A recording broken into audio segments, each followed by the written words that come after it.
Welcome back to Power Lunch with stocks picking up some steam this afternoon. Dom Chu's here from Market Navigator. All right, so let's, Kelly, talk a little bit about 2025. It's a great start for the financials right now. It follows up on a 2024 where it also had a strong year and beat out technology. It's up more than 32%, by the way, the sector in just the past 12 months.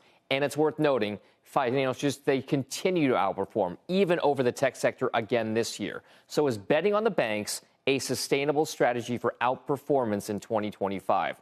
Our next guest is Overweight Financials and says it's not too late to get in on the action.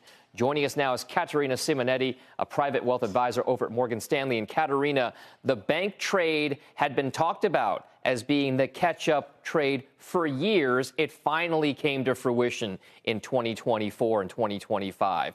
So what makes it so that it has legs? Well, Dom, thank you for having me on this show.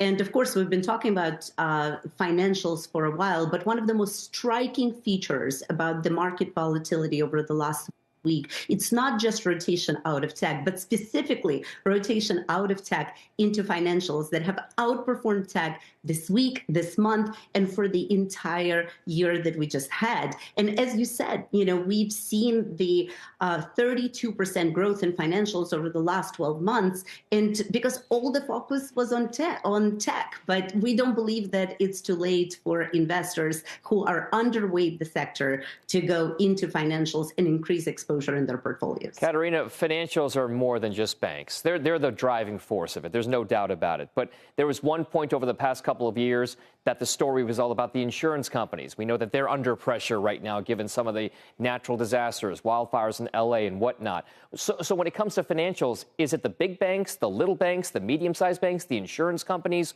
What exactly think is the driving force for 2025?